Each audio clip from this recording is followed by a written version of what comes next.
America and European Union clinched a trade deal, biggest ever deal, particularly to resolve transatlantic tariff standoff. In fact, you all know that American President Donald Trump threatened the world with tariff war. The deadline is August 1st for European Union, and the tariffs which were earlier imposed on European Union are about 30%. Now with the trade deal, they have reduced to 15%. So the European Union exports to America now will face only 15% of tariffs. Earlier it was 30%. And the deal, which was finalized between America and European Union, came in the last hour as the clock is ticking for the deadline of August 1st to avoid US levy of 30% of taxes on European goods. Donald Trump said the 15% tariffs would apply to European goods, particularly automobile sector, pharmaceuticals and semiconductors. Automobile sector, pharmaceuticals and semiconductors. As you all know, European Union have 27 nations as members, and the European Union, Donald Trump said, the 27 nation European Union bloc has agreed to purchase $750 billion worth of energy from America, as well as European Union promised America to make $600 billion of additional investments. $600 billion of additional investments. And you all know that Donald Trump, after assuming the American presidency, threatened many countries in the world with high tariffs unless they come to a deal with America. Donald Trump's major complaint is many countries in the world are imposing higher tariffs on American goods, but they are not helping America by reciprocating with the lower tariffs. They are imposing higher tariffs on American goods, but America is helping them by imposing lower tariffs. Donald Trump threatened all other countries that unless they reduce tariffs on American goods, America is going to impose more tariffs on the other countries' goods, including China, European Union, India, etc. Now, many countries are coming into terms and finalizing trade deals with America. At this juncture, European Union finalized a trade deal with America, and America is going to impose now 15% tariffs on European Union goods. So, particularly pharma, automobiles, and other sectors in European Union are going to have lesser tariffs, lower tariffs than earlier compared to Donald Trump's deadline tariffs. That is, from August 1st onwards, Donald Trump threatened European Union that America is going to impose 30% of tariffs on various European Union goods. Now, European Union got little bit a sigh of relief. Today is July 28th, World Nature Conservation Day. So, today there's a need to highlight to preserve the planet, its natural resources and biodiversity. World Nature Conservation Day. The day is celebrated to raise awareness about environmental issues. The day is celebrated to raise awareness about environmental issues and promote efforts to safeguard nature and its precious offerings with sustainable practices. The year 2025 World Nature Conservation theme is Connecting People and Plants, Exploring Digital Innovation in Wildlife Conservation. So today is World Nature Conservation Day. It's very important. As you all know, Prime Minister Modi ji launched long back Mission Life, Lifestyle for Environment.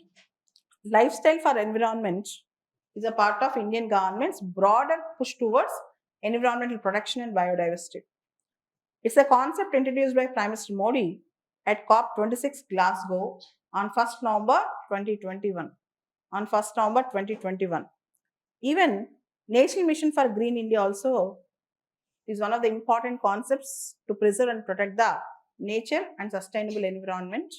And World Nature Conservation Day is also specially observed. We have special protection and preservation of nature in India with many themes like sustainable agriculture, Green India Mission, and more importantly, lifestyle for environment. And also we have, as I told you, One Health concept: human health, environmental health, and animal health, all these things. And the next important news that is coming up is the 14th edition of India Singapore Joint Military Exercise. Exercise Bold Kurukshetra is set to commence on July 28th or Sunday evening, 27th evening, and it will continue till August 4th. Exercise Bold Kurukshetra is between India and Singapore. It's a joint military exercise. The exercise will witness the participation of 42 Singapore Armored Regiment and Singapore Armored Brigade and Indian Army's Merchandised Infantry Regiment. So it's a joint military exercise between India and Singapore. Exercise Bold Kurukshetra. In this respect, I wish to tell you that joint military exercises, army exercises, and air exercises are very important. For example, Indra exercise is between India and Russia. Okay. Malabar joint exercises, they are also very important. Malabar joint exercises.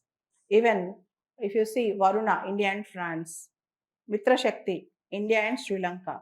Similarly, Surya Kiran, India and Nepal. Operation Military Exercise, Surya Kiran, India and Nepal. Similarly, you are expected to write down a note on India's joint military exercises between India and other countries, very important.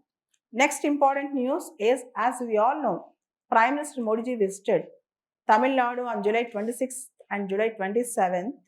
Prime Minister Narendra Modi announced that grand statues of Chola emperors Rajaraja Chola and Rajendra Chola will be erected in Tamil Nadu to honor their contributions to Indian history and culture. Speaking at a special occasion at the historic Gangaikonda Cholapuram, and particularly it is in the Tamil Nadu's Ariyalur district. Gangaikonda Cholapuram is at Tamil Nadu's Ariyalur district. Prime Minister Modi said that the Chola Empire represented a golden era in India, marked by the achievements of architecture, governance, diplomacy, trade, and cultural integration. And this year marks 1000th anniversary of Rajendra Chola's Gangetic expedition. It's very important. And Prime Minister Modi ji promised the biggest statues of Rajaraja Chola and Rajendra Chola. Modi ji also visited Brihadeshwara temple. He also released commemorative coin, and more importantly, the Chola's contribution to the Indian art and culture is also being praised in the occasion. This is a very important concept, and you are expected to study about the contributions of Rajaraja Chola and Rajendra Chola to the Indian history and culture, and the temples they have constructed, and the expeditions they have made, even the foreign invasions they have made. All these things are very important for our exam. Coming back, Operation Sindoor to be a part of NCERT textbooks from class 3rd to class 12th. As you all know, National Council for Education Research and Training (NCERT) publishes and revises and rationalizes the syllabus regularly from 3rd class textbook to 12th class textbook. India's achievements and how India faced the attack. Operation Sindoor will be in the 3rd class textbook to 12th class textbook in different modules. And more importantly, one special chapter, one special module with 8 to 10 pages will be inserted. Along with Operation Sindoor, we are going to have chapters relating to India's space expeditions, and most importantly, our Chandrayaan missions and environmental protection, particularly life, mission life. As I told you, lifestyle for environment. All these things will be in the NCERT textbooks very soon. And more importantly, children should know our military strength. Children should know how our defense, diplomacy, and cooperation worked out to protect India from terror attacks. All these things should be a part of our syllabus in NCERT textbooks. Coming back, age of consent for sex cannot be less than 18 years.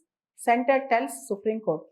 Union government has told Supreme Court that the age of consent for sex cannot be lowered from 18 years, as it meant to protect the minors from sexual abuse. You all know in India we have POCSO Act 2012, Protection of Children from Sexual Offences. So, but there's a debate that is going on between in various sections across the country, that children who have given consent for the sex between 16 to 18, should they be considered as the vulnerable victims, or should they be considered as adults who have given approval for that? So, in many cases, once something happens mutually, POSCO cases are being filed against not against the children who are between 16 to 18. In many foreign countries, consent for sexual intercourse is 16, but in India it is 18. 18. So, even though there is a consensual intercourse, the cases are being filed against the adults based on POCSO Act. For that reason, Supreme Court tells the government to reconsider. But government said in India, age of consent for sexual intercourse should be 18, not 16. This is a central government stand on this. Let's see. But things are changing. Coming back, Prime Minister Modi launches Gnana Bharata mission to digitize ancient manuscripts. Prime Minister Modi launches Gnana Bharata mission to digitize ancient manuscripts. As we all know, in India, most of the manuscripts are very old. They are being almost dilapidated. And if you observe, Prime Minister Narendra Modi announced launch of Gnana Bharata mission, a major initiative to digitize and preserve India's ancient manuscripts through a national digital repository. Speaking during the 124th episode of Man Ki Baat, Prime Minister Modi said, inspired by the thought of expanding our ancient knowledge, the Government of India has announced a historic initiative in this year's budget 2025-2026, that is Gnana Bharatam Mission. Under this Gnana Bharata mission, ancient manuscripts will be digitized. Under the Gnana Bharata mission, ancient manuscripts will be digitized. Then a national digital repository will be created where students and researchers from all over the world will be able to connect with the India's knowledge tradition.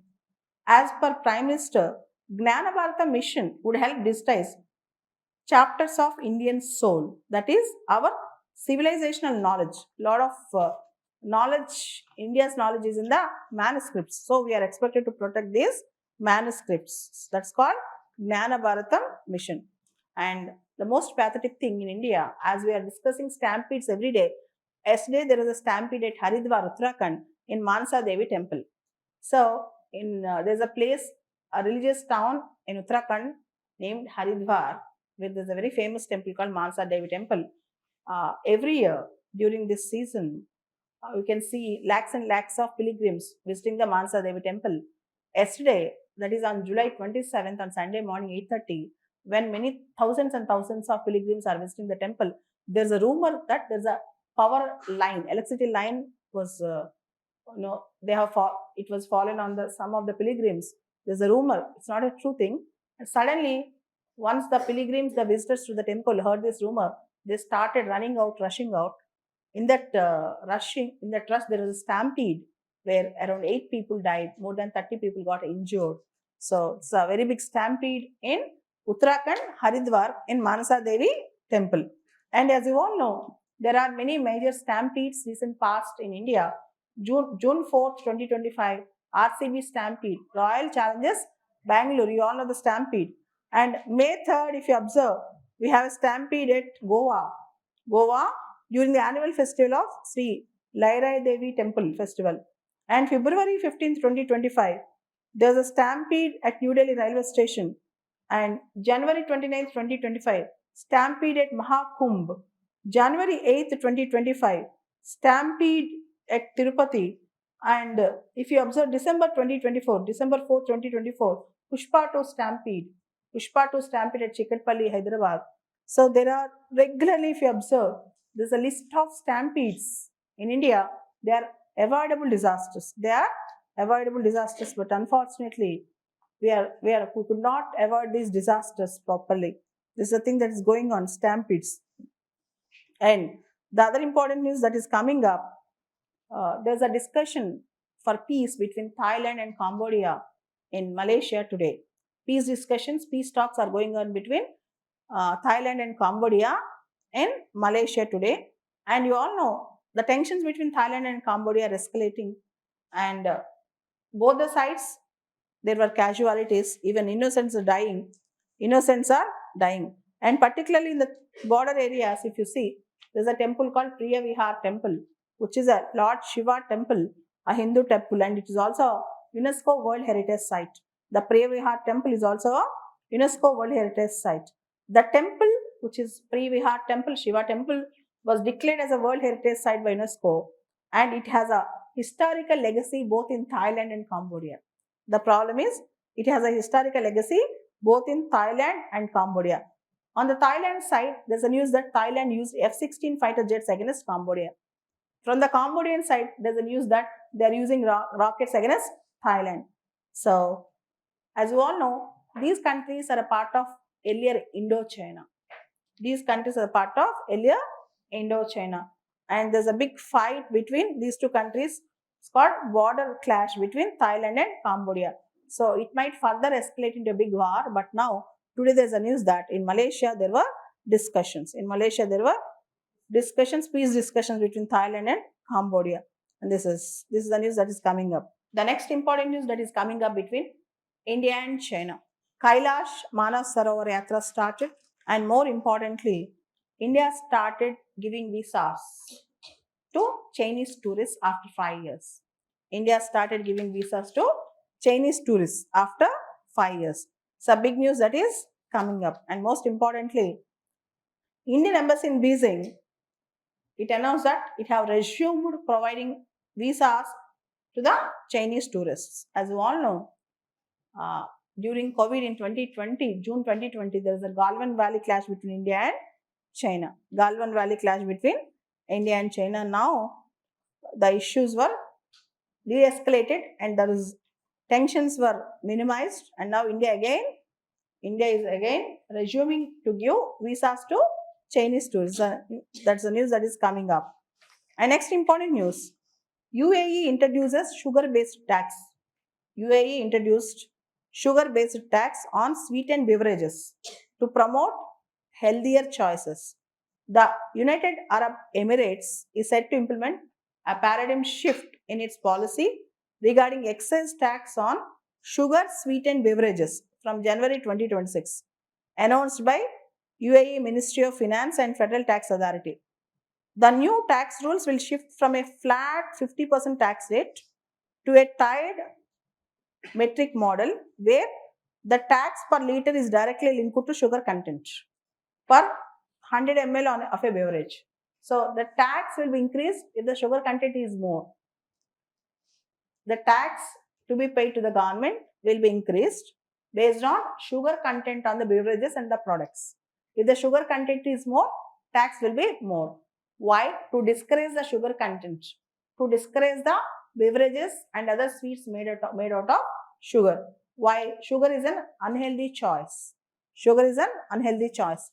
And even in Government of India, now Government of India is very serious about sugar content, and even in government offices, some of the government organizations are installing boards with respect to sugar content in various food products and also fat content in various food products. Even in schools, they are installing sugar boards and fat boards where children should not take too many chocolates, too much of sugar beverages, and also too much of fatty foods like samosas, puris, all these things. So healthy dietary practices now they are being promoted. Even in various countries in the world, in Mexico, if you see, and in Mexico, for example, students are suffering with obesity. So even in Mexico have introduced discouraging the sugar-based food. And in UK, ads should not run for the children, enticing them towards sugar-based foods, chocolates, etc. Next important news that is coming up from the Hindu newspaper. You are expected to read Hindu newspaper every day. Every day you are expected to read. Okay, there will be a test regularly. India wants SIR stopped. Says it becomes a tool to establish citizenship. The India Alliance, that is a political opposition party. India Alliance is not a party, it's a group of parties. The India Alliance group of opposition parties urged the Election Commission to refrain from institutional arrogance. To refrain from institutional arrogance. What do you mean by institutional arrogance? Bihar had 8 crores voters. Bihar had 8 crores. And they wanted to do survey and revise the entire voters list within 2 months. Is it possible? So, opposition parties are calling it as institutional arrogance. So, the India Alliance urged the Election Commission to refrain from institutional arrogance and stop the special intensive revision of the electoral rolls in Bihar, saying it has effectively become a process of establishing citizenship.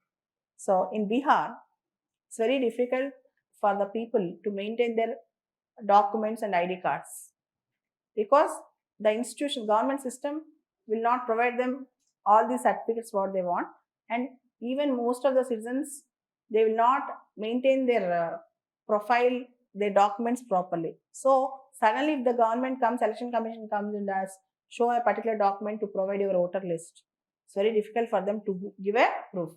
So it should not discourage any citizen to be a voter. In fact, right to vote is a constitutional right which was mentioned in Article 326 of the Indian Constitution. So Article 326 deals with universal adult franchise or adult suffrage. Article 326, universal adult franchise or adult suffrage, Article 326. Coming to, if you see today's Hindu paper editorial page, as you all know, this page is considered as the editorial page. This page is called editorial page in Hindu. One article, that is the editorial, is about POXO Act. POXO Act. The key objective of Protection of Children from Sexual Offences Act 2012 is the protection of children. But over the past few years, courts around the country and rights activists have called for some exemptions, noticing a trend that adolescents above 15 but under 18 in voluntary relationships having consensual sex were often being persecuted. The courts sought a review. The courts sought a review. So this is the question. See, the children or adolescents who are between 15, 16, 17, 18. So the thing is, once they are into a relationship, their parents are booking cases against a boy or a girl, particularly against boys, on POXO Act. Okay, so it is consensual, but the act is POXO. Once a case is filed in POXO Acts, the conviction is very, very strong. The punishments are very strong. So how can you say when something is done consensual, if only one person is liable for POXO, the other person is victim or vulnerable person? And you all know the mental maturity levels of the youth, particularly adolescents who have come across various digital platforms, social media. Now, generations are changing. There's a need to reconsider the age of consent for various consensual relationships. That was a discussion that is going on in India. The same discussion have come as an editorial in Hindu today. The same discussion have come as a editorial in Hindu today. And coming back, state for the statelessness. France, the French President Emmanuel Macron said, France will recognize Palestine as a state. 142 countries in the world, including India, have recognized Palestine as a state. But Emmanuel Macron, of the President of France, also wanted to do the same. But American President, American Secretary of State, and Israel Prime Minister Benjamin Netanyahu, they all criticized French government's move to recognize Palestine as a state. Okay,